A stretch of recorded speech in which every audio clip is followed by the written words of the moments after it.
Meus queridos, vamos ler Bíblia. Estamos no estudo de Lucas, capítulo 20. Abra as vossas Bíblias, Lucas, capítulo 20, versículo... Lucas, capítulo 20, versículo 9. O amor rejeitado.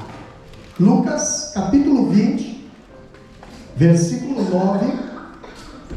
Que diz assim a palavra de Deus. Os irmãos que estão com as vossas Bíblias, abram-as e vamos lê-la. Lucas capítulo 20, versículo 9 diz o seguinte: E começou a dizer ao povo esta parábola: Certo homem plantou uma vinha e arrendou-a a uns lavradores e partiu para fora da terra por muito tempo. E no devido tempo, mandou um servo aos lavradores para que lhes dessem dos frutos da vinha. Mas os lavradores, espancando-o, mandaram-no vazio. E tornou ainda a mandar outro servo, mas eles, espancando, também a este e afrontando, mandaram-no vazio. E tornou ainda a mandar um terceiro, mas eles, ferindo também a este, o expulsaram. E disse o Senhor da vinha: Que farei? Mandarei o meu filho amado, talvez, vendo-o, o respeitem. Mas vendo-o, os lavradores arrazoaram entre si, dizendo: Este é o herdeiro, vinde, matemo-lo, para que a herança seja nossa. E lançando-o fora da vinha, o mataram. Que lhes fará, pois, o Senhor da vinha?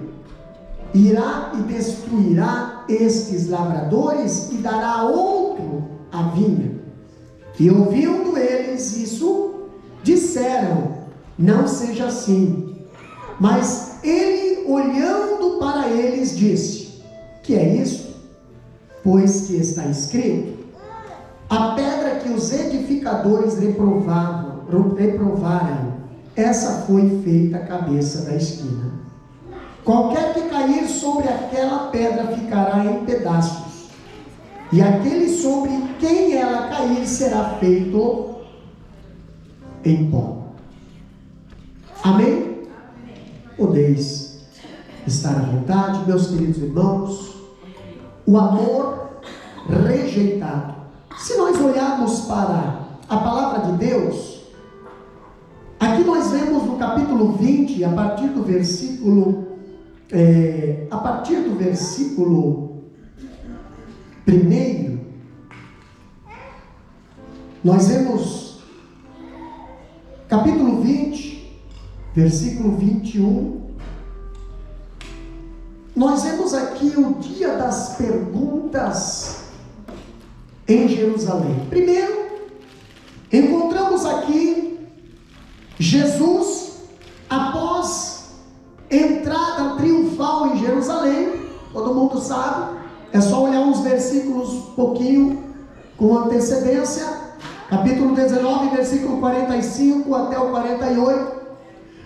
Nós vemos Jesus chegando em Jerusalém, entrando no templo e vendo coisas que ele não se agradou.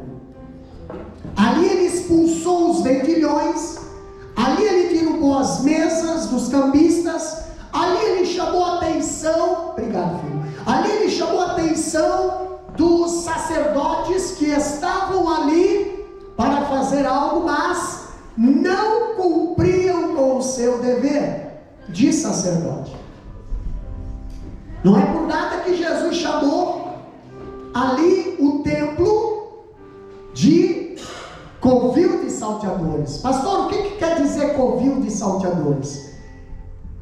É um lugar onde os salteadores procuram se esconder. Mas a casa do Senhor não é covil de salteadores. Aqui não é lugar para os ladrões se esconderem. Aqui não é lugar para os ladrões fazerem negócio. Aqui é lugar para os ladrões se converterem, serem transformados, serem mudados, convertidos. Mas o que estava acontecendo no templo em Jerusalém é que estava sendo aceito no templo pessoas que deveriam ter sido reprovadas as suas atitudes, seus comportamentos. O templo, em vez de ser um lugar de purificação, lugar de oração, lugar de adoração, o templo começou a passar a ser um lugar de comércio, câmbio, negociação, propina, tolerância e mentira. E Jesus chega no templo e ele vê isso. E agora Jesus, ele derruba as mesas, Jesus ali,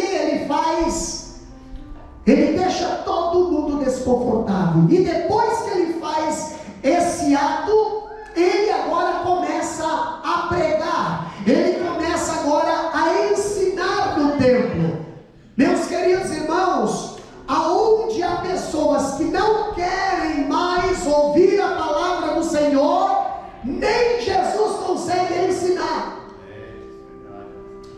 Primeiro Jesus teve que botar ordem no templo, botar ordem na casa, derrubar aquilo que não era papel do templo, para depois ele sim começar a ensinar. E quando ele começou a ensinar, a Bíblia diz a partir do capítulo 20, versículo 1 até o 8, ali os discípulos não, mas ali os escribas, os anciões, os principais, os sacerdotes, eles fizeram uma pergunta maliciosa. E eles perguntaram para Jesus, com que autoridade, capítulo 20, versículo 1 e 2, com que autoridade, fazes essas coisas? Ou quem te deu essa autoridade? Ora, quem não conhece Jesus acaba duvidando de onde vem a autoridade. Mas quem conhece Jesus sabe que essa autoridade vem do Pai. O Pai enviou o seu Filho. João 3,16 diz: porque Deus amou o mundo de tal maneira que deu o seu Filho amado, para que todo aquele que nele crê não pereça, mas tenha a vida eterna. Porém, quem só se preocupa com as coisas dessa terra, como vai entender as coisas do Pai? Agora eu pergunto, os sacerdotes, os escribas, os anciões, os principais ali do templo, ali fizeram ali, irritados por Jesus expulsar os vendilhões do templo, e ainda chamou o templo de covil e salteadores. Irmão, quando se começa a colocar as coisas em ordem, sempre vai ter gente que não vai gostar. O templo em Jerusalém, Jesus chegou e estava uma bagunça. Aonde deveria ser lugar de adoração, aonde deveria ser o lugar onde a presença do Pai estava, se tornou um lugar de comércio, se tornou um lugar para se aproveitar da situação das pessoas. Ali não acontecia nada mais diferente do que está acontecendo nos dias de hoje. As pessoas se aproveitando das fraquezas, dos problemas dos outros para tirar vantagem. Não é que nem nos dias de hoje? Não acontece que nem nos dias de hoje? As igrejas estão cheias, mas o que as pessoas estão querendo nas igrejas? Não querem mais a palavra, eles querem o milagre, eles querem os sinais, eles querem as vantagens, não querem mais o Deus da palavra, mas querem o milagre que a palavra está fazendo. Querem as bênçãos.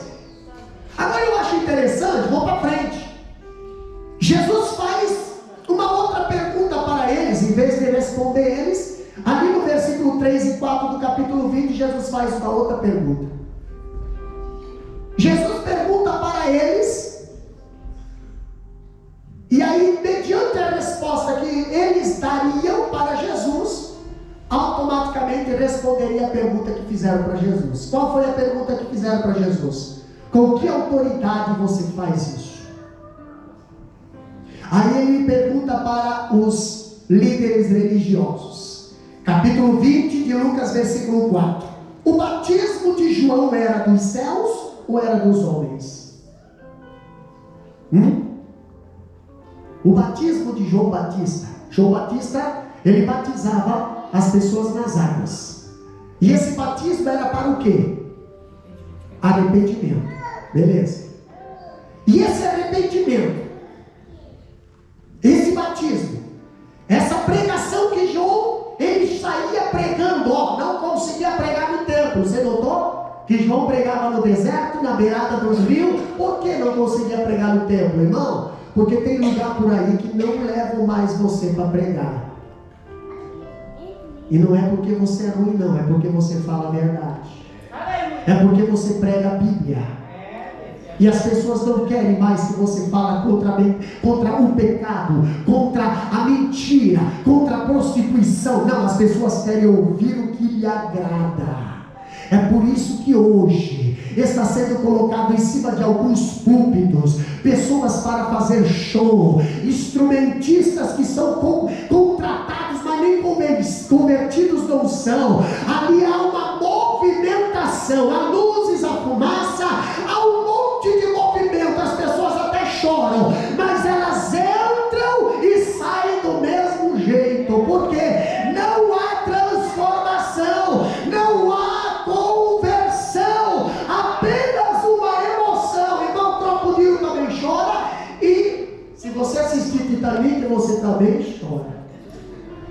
E isso não quer dizer que você está sentindo a presença do Senhor. Agora eu vejo, né?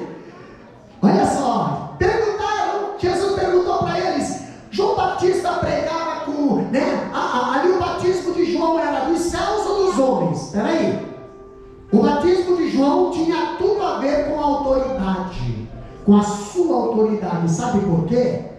Se João Batista pregava para o arrependimento, as pessoas vinham e pediam para João: eu quero ser batizado. Então as pessoas, quando chegavam em João, elas já chegavam com o coração arrependido. Então se arrependeu, vamos mergulhar. Exatamente. Mas qual que era a mensagem de João Batista? Arrependei-vos, porque é chegado o reino dos céus. Está vindo eu vos batizo com água para o arrependimento. Olha só, mas virá após mim, olha só, ele vos batizará com o Espírito Santo e com fogo.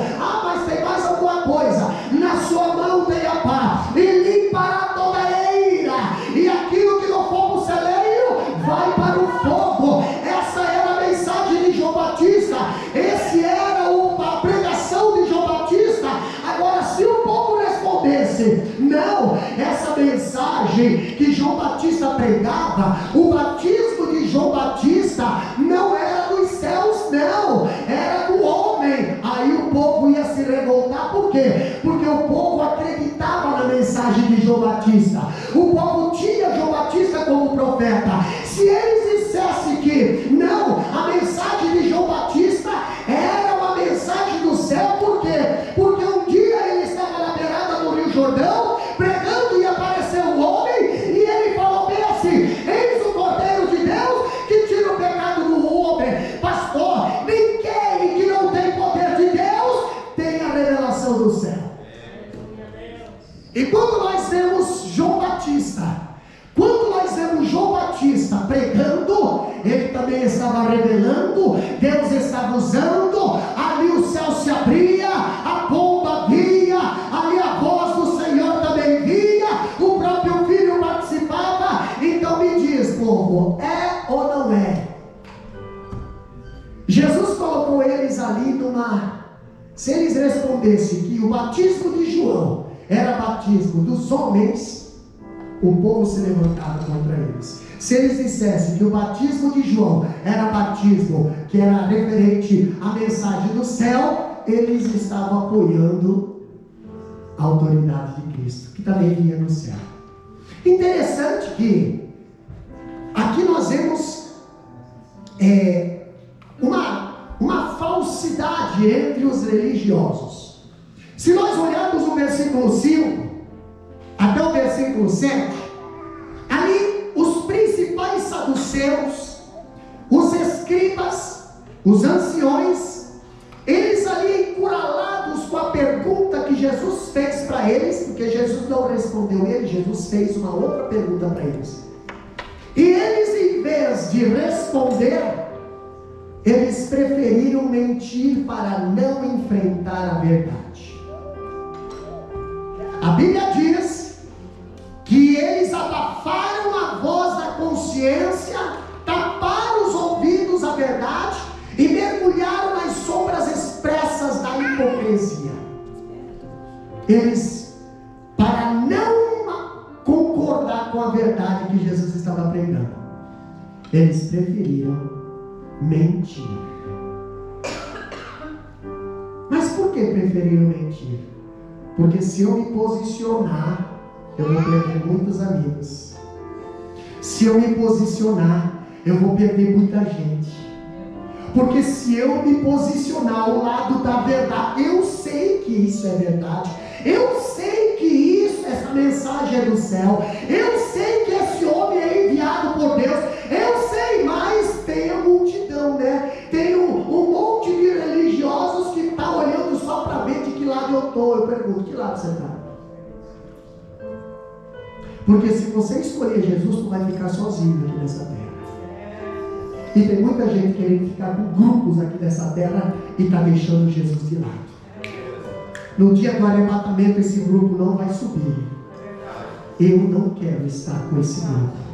O grupo que tem vergonha do Evangelho de Cristo. O grupo que prefere pecar do que aceitar viver na obediência. Eu não quero parte com esse grupo. Agora eu pergunto, pastor. Eles, em vez de aceitar a verdade, eles foram dissimulados. E ao perguntar, e desonestos ao responder, então eles não responderam Jesus, e Jesus também não respondeu eles. Jesus fala no versículo 8: pois nem eu vos digo que com que autoridade faço essas coisas. Beleza. Mas Jesus sempre gostava de ensinar o povo com parábola. Então agora vai entrar no texto que nós lemos. Agora nós vamos ver uma parábola de Jesus sobre o amor rejeitado. Então Jesus agora começa a contar uma parábola. Se vocês forem olhar, essa parábola está lá em Marcos também. Mas presta atenção nessa parábola. Talvez nós se encaixamos em alguma parte dessa parábola. Jesus começa a contar uma parábola. E ele diz que essa parábola, cujo significado é claro, muito claro, claríssimo. E aqui Jesus conta a parábola dos lavradores maus. Jesus conta a parábola de uma vinha. Essa vinha representa a nação de Israel. Jesus conta que nessa parábola havia lavradores. E esses lavradores, que foi arrendado a terra para eles, esses lavradores são os líderes religiosos de Israel. A Bíblia diz que nessa parábola o dono da vinha enviou mensageiros para ir buscar os frutos daquela vinha. Quem são esses mensageiros? Esses mensageiros são os profetas que foram desprezados, perseguidos e mortos, que foram enviados ao povo de Israel. Porém, o povo de Israel não aceitava. O próprio Jesus, alguns cultos atrás, foi pregado aqui, foi ensinado. Jesus sobe no Monte das Oliveiras, olha para Jerusalém e começa a chorar, e começa a dizer: Jerusalém, Jerusalém, que mata os teus profetas. Quantas vezes, irmãos, quantas vezes?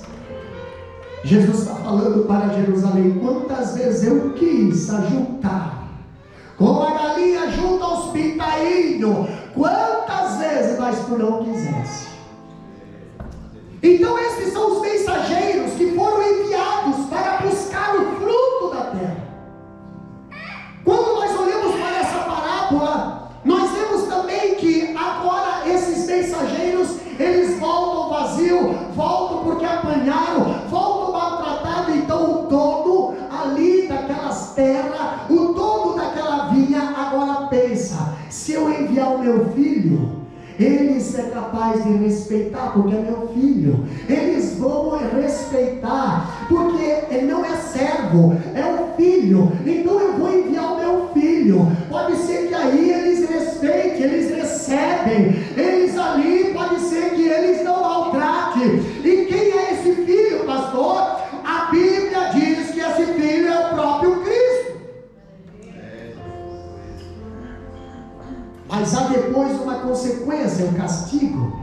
E o castigo é que a posição de Israel havia ocupado ali, que essa posição que Israel tinha sido ocupado agora seria transferido para outros.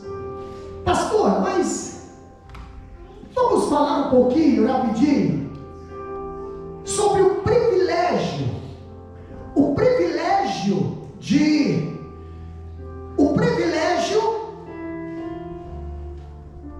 de Israel como povo amado de Cristo.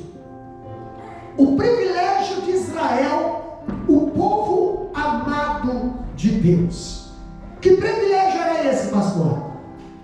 Jesus, depois de entrar no templo, Jesus, depois de purificar o templo, capítulo 19, versículo 45 e 46. Jesus, depois de discutir a questão da autoridade no templo, capítulo 20, versículo 1 e 2, que eu falei aqui, com que autoridade ele está pregando? Agora, ele fala a parábola da vinha, que também gira em torno da relação de Israel com Jesus.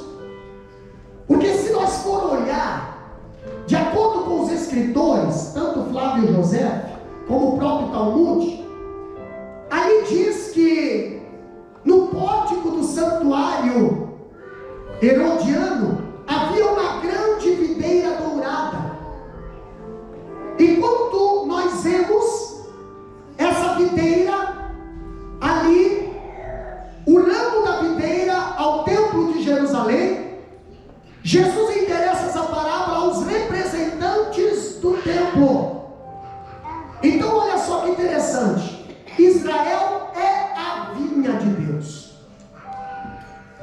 Ele chamou esse povo não porque era o mais numeroso, mas ele chamou esse povo por causa do seu amor incondicional. Dá uma olhada da onde que se iniciou o povo de Israel.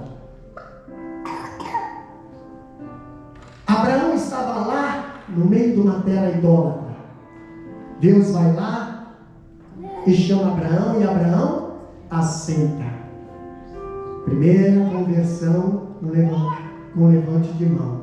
A Bíblia diz: Deus cercou Israel com seu cuidado, libertou, presta atenção, Deus cercou Israel com seu cuidado, libertou, sustentou, guiou, abençoou esse povo. A Bíblia diz que Deus plantou essa vinha. Deus plantou essa vinha. Deus plantou essa vinha. Que mais, pastor? Deus cercou Israel com o seu cuidado. Ali, cercou com uma sebe. O que é sebe, pastor? Sebe, se você for olhar lá no livro de Jó, uma cerca para que ninguém passasse, uma cerca de proteção. É uma cerca de arbusto. Naquela época era plantado e aí era feito da própria plantação ali uma cerca. Quando nós olhamos, Deus cercou com sebe, construiu nela um lagar,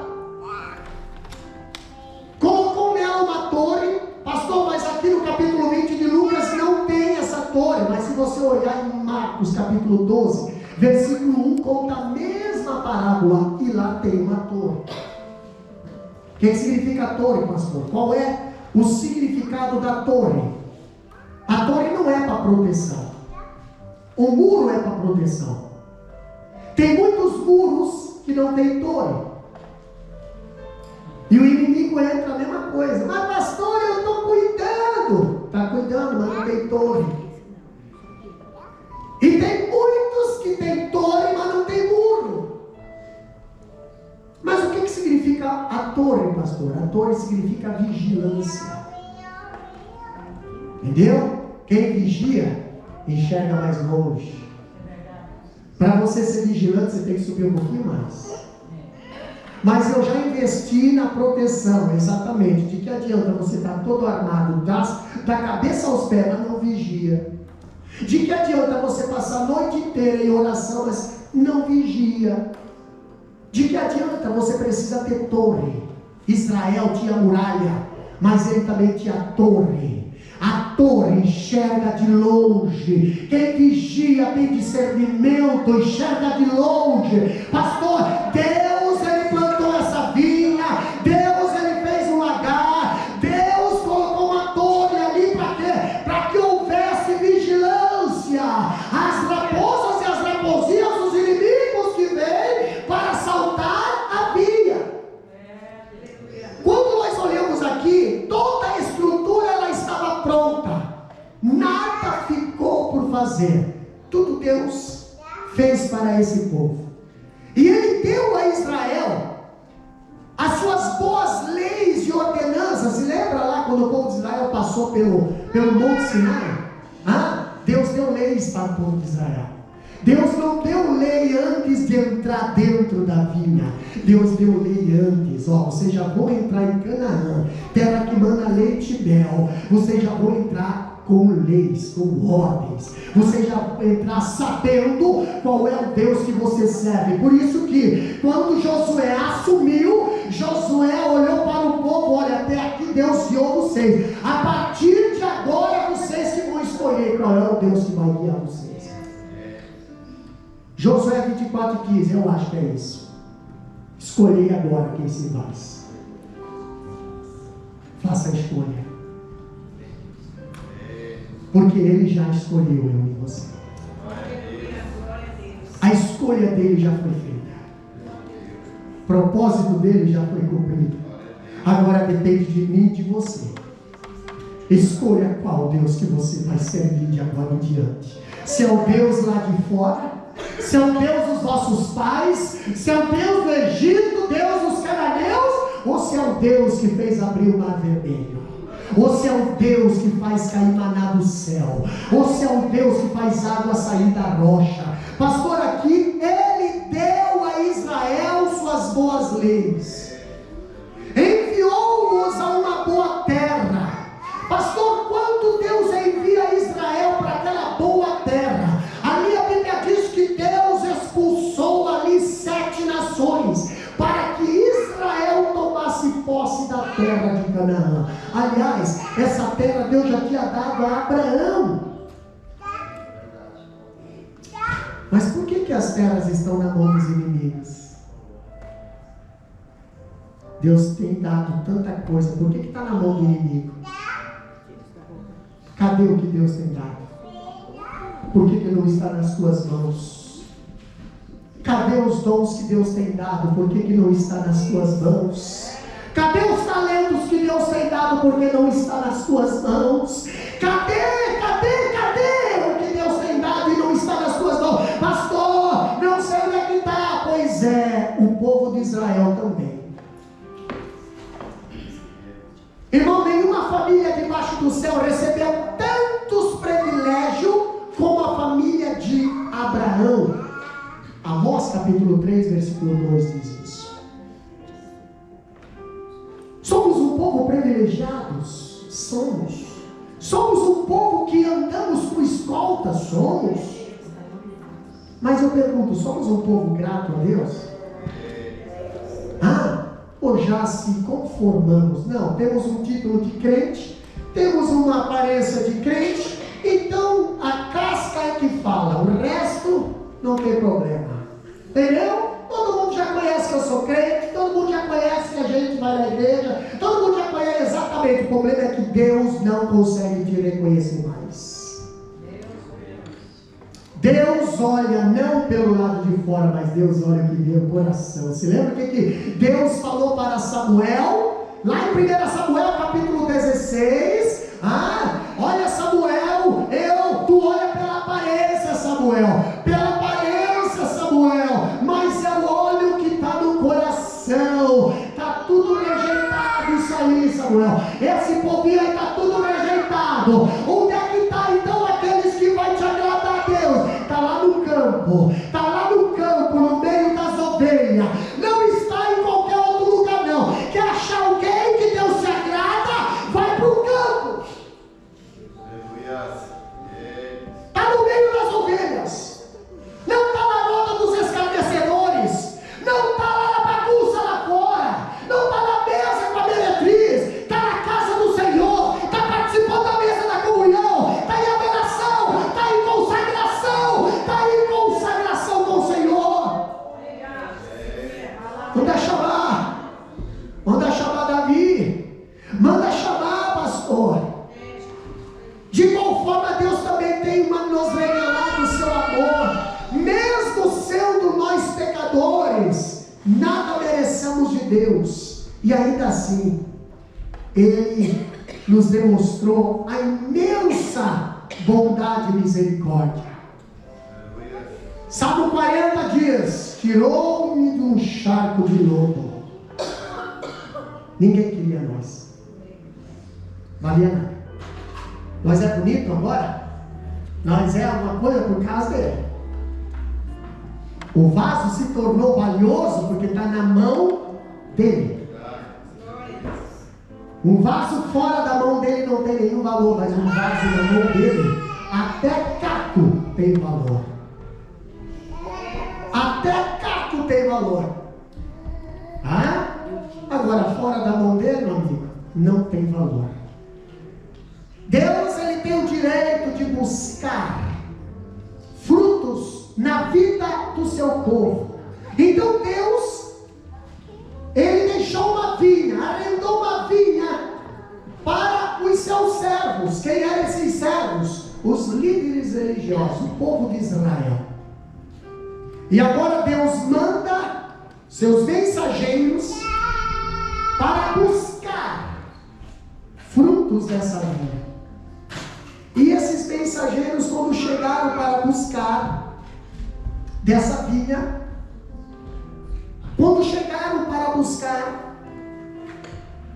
os que estavam sob a posse da vinha não deixaram tomar do fruto, não deram frutos e ainda maltrataram os servos.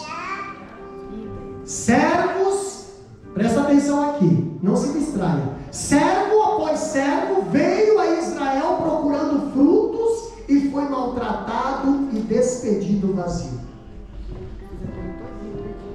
Esses servos que foram a Israel não foram qualquer pessoas. Esses servos que foram a Israel foram mandados por Deus. Quantas vezes Deus mandou profeta para Israel? O que eles faziam com o profeta? Matavam, maltratavam, prendiam, debochavam, perseguiam. Mas era profeta que Deus tinha mandado. Profeta que Deus tinha mandado. Mas o povo de Israel estava tão cego que não conseguiu mais enxergar quem era mandado por Deus e quem era mandado pelo Satanás. Falou palavras bonitas, mas acerca daquilo. Deus manda uma vez, volta vazio. Deus manda mais profeta, volta vazio. Uma vez um profeta chegou a reclamar para Deus, né? Deus, o povo está me rejeitando, o povo não gosta de mim. Deus, o povo não aceita mais a palavra. Deus, o povo não está vindo mais. Deus fala para o profeta. Você sabe qual foi o profeta? Qual foi o profeta que reclamou para Deus? Samuel. E o que Deus fala para Samuel? Samuel, não é a ti que eles estão rejeitando. Não é a ti que eles estão rejeitando, é a mim. Por que, pastor? Porque fui eu que te mandei. Eu te coloquei. Samuel, a tua mãe deve ter falado, né? Vamos lá, vou fazer uma aplicação aqui. A mamãe, né, a Ana, deve ter conversado, né? Samuel, Samuel, deixa eu só falar um negócio para ti, Samuel. Só, isso aqui é a aplicação minha, tá na Bíblia não. Samuel, a sua mãe estava pedindo um filho e não podia ter filho. Tá?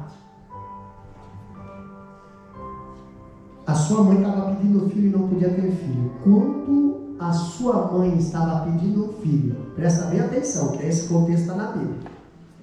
A sua mãe estava no templo orando.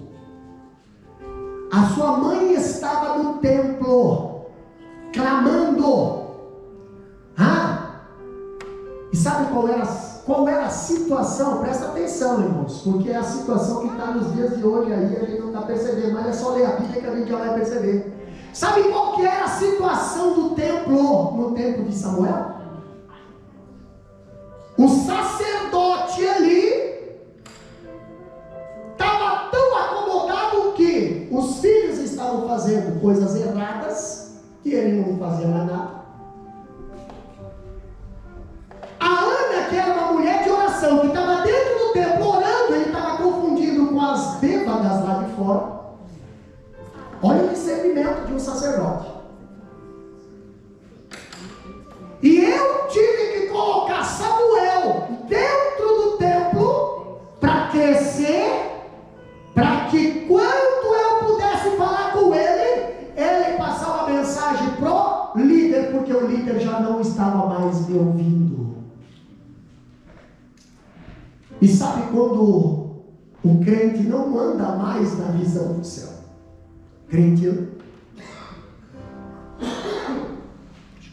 O crente anda na sua visão.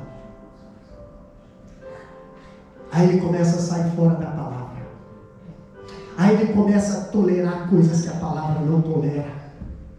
Aí ele começa a fazer vista grossa para as coisas da palavra. Por quê? Porque se eu falar alguma coisa da verdade, muitos vão sair. Mas Jesus, quando estava pregando, estava uma multidão na frente dele, trouxeram uma mulher para que Jesus dissesse, pode apedrejar. E Jesus fala, aquele que não tem pecado, atira a primeira pedra. Aquela mensagem foi tão dura que o povo saiu na mensagem. Quando Jesus terminou a mensagem, só estava a mulher na frente dele. Ele sofreu mais, né? Então olha só que interessante. Aqui nós vemos que os servos veio a Israel procurando fruto e foi maltratado e despedido vazio. A Bíblia fala que profetas após profetas foram enviados a eles, mas eles uns a uns maltrataram e outros até mataram.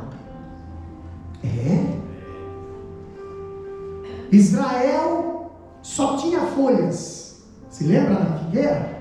Israel só tinha folhas, não tinha frutos. E Deus nos escolheu em Cristo para dar frutos, e frutos dignos de aceitação. Aí eu pergunto, somos crentes folha de aparência ou somos crentes fruto? Quando o povo precisava de Jesus, Jesus tinha água para dar para o povo. Jesus matava a sede, não importa qual que era a situação. Não importa se Jesus tinha almoçado, tinha jantado, tinha dormido, não tinha. Já levantou uma tempestade, Jesus estava ali para resolver. Agora, quando Jesus estava com sede, o que o povo tinha para dar? Vinagre. As pessoas hoje estão com seus vasos não cheios de água, porque não tem mais tempo para água. Hoje a água está sendo um problema. Entendeu? Hoje a água está sendo um problema. As pessoas têm hoje tempo para tudo, menos para água. E é por isso que não consegue resolver mais nada. Por quê? Se não tem conhecimento na Constituição, vai resolver como? Vai resolver conforme a sua própria. E aí nós vemos que o povo tem errado por falta de conhecimento. Pastor, vamos lá, estou correndo aqui porque nós temos a ceia ainda. A rejeição continua e deliberada do amor de Deus. A rejeição contínua e deliberada do amor de Deus. Olha só, quanto mais Deus demonstrava o seu amor, mais o povo se afastava e endurecia a sua serviço. Quanto mais Deus demonstrava, mais o povo se afastava. Finalmente, então, o que Deus faz? Envia o seu filho, mas eles não o recebem. Capítulo 1 de João, versículo 11. Ali diz: então a parábola agora atinge o seu clímax. O que acontece, pastor? Os ouvintes, agora nós vemos que eles estavam prestes a matar o filho enviado pelo pai. Os mensageiros, eles não ouviram. Então eu vou mandar o meu filho. Vai lá, meu filho.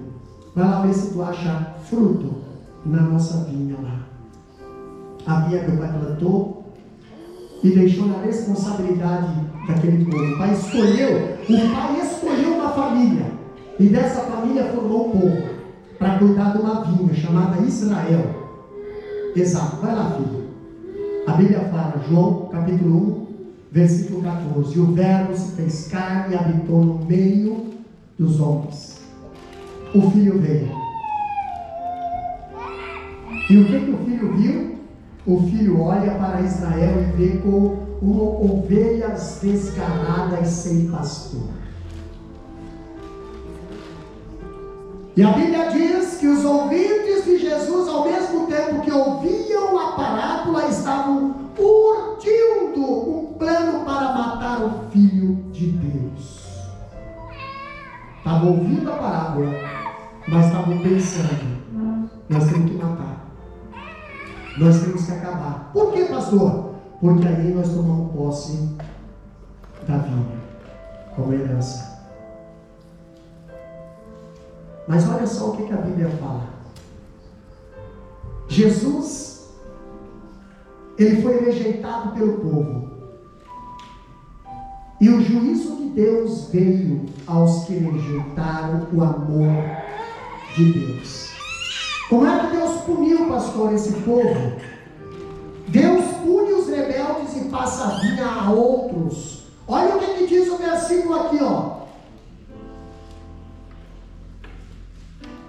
Versículo 16 do capítulo 20. Olha o que fala a Bíblia. Irá e destruirá estes lavradores e dará a outros a vinha. E ouvindo eles isso, disseram: não seja assim. Mas ele, olhando para eles, disse: que é isso? Pois que está escrito.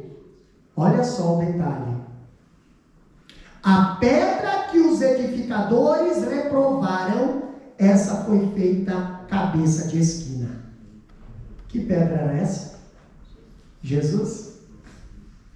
Foi rejeitado por quem? Foi rejeitado por quem? Pelo povo de Israel. É uma pedra, né? Como diz a Bíblia aqui, né? Aqui na parábola da vinha, né?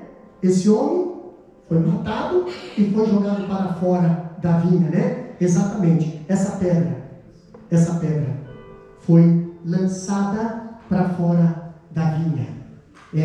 Foi lançada para fora da vinha. Aqui, ó. Essa pedra foi lançada para fora da vinha. Quem é que estava dentro da vinha? Israel. Quem estava fora da vinha? Quem estava fora da vinha? Os gentios. Nós. A pedra que os edificadores rejeitaram se tornou fundamento para a igreja do Senhor. Não querem vou dar para outros. O povo de Israel rejeitou o Salvador. O Salvador veio para os gentios. O povo de Israel rejeitou o convite para a ceia.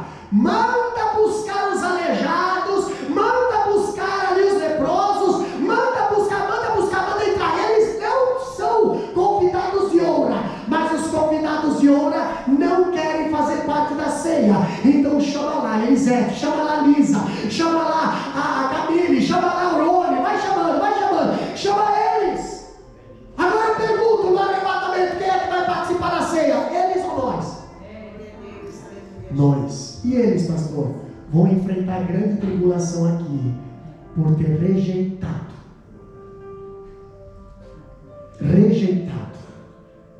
o Salvador.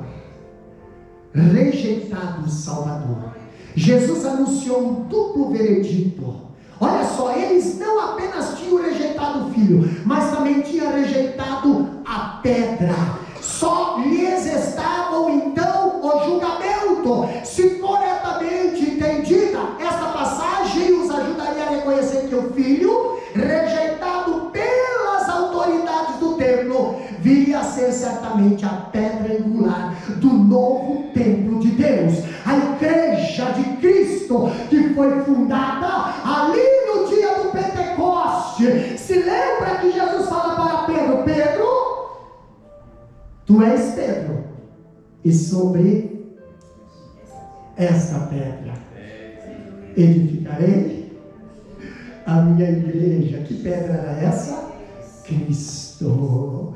Onde tu está edificado? Está edificado na areia ou está edificado na rocha? Essa rocha que eles desprezaram, não despreza essa rocha não. Esteja com os teus pés firmes na rocha, porque estando com os teus pés firmes na rocha, haverá um novo cântico na tua boca, haverá um novo cântico, aleluia. Pastor, ouvindo esta mensagem, eles endureceram mais o seu coração. Não, eles não aceitaram a palavra. A parábola foi uma centelha de pólvora na oposição a Jesus. Às vezes você pensa: pastor, mas essa passagem, essa palavra é tão boa. Exatamente, mas para o rebelde é uma faísca na pólvora. Ela não vai aceitar.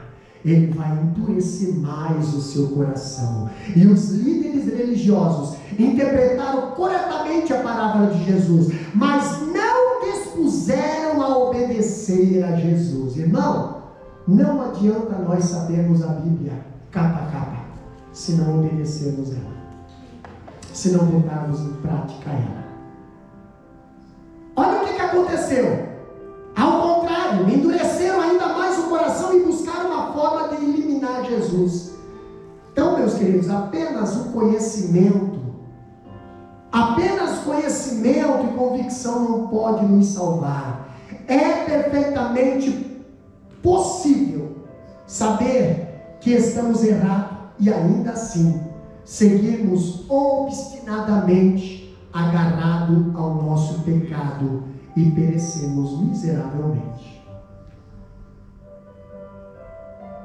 Sabemos, temos conhecimento. A Bíblia diz: quem tem ouvidos ouçam o que o Espírito diz à igreja. Agora só tem uma coisa que Jesus não pode fazer por nós. Ele envia os mensageiros, Ele envia o seu próprio Filho, para que hoje nós, relembrando o sacrifício que foi feito, mas Ele não pode dizer: eu vou me arrepender no teu lugar. Não, Senhor. Essa decisão é minha e sua. Essa decisão é minha e sua. Os mensageiros já estão. O Filho já veio. Muitos mensageiros já foram mortos. O Filho morreu em nosso lugar. E nós estamos como hoje, como uma vinha sem fruto, ou vinha com fruto, mas não queremos repartir os frutos, porque o Senhor está querendo frutos de nossa vida. Tem frutos aí? Se coloca de pé. Vamos adorar o nome do Senhor. Quem é que vai louvar o nome do Senhor? Venha adorar o nome do Senhor nesse momento. O Senhor não envia mais servos. Agora o Senhor, Ele pessoalmente está olhando para mim e a tua vida. Tem fruto aí? Se eu for buscar, eu posso achar fruto na tua vida? Ou só tem folha, só tem volume, só tem aparência? Hoje até as árvores estão sendo de plástico, tem muito brilho, mas não tem vida. Mas o Senhor, Ele quer fruto digno de aceitação. Tem fruto aí? Então adora o nome do Senhor enquanto as irmãs cantam o nome do Senhor. Aleluia! Oh glória! Aleluia! Bendito seja o nome do Senhor. Se me ouvir, conhecer, e me ofereceu uma árvore. Tem fruto aí? Ou a sua árvore está só nas folhas? Tem fruto aí? Tem fruto aí? Ah? Como é que está a tua vida com Deus?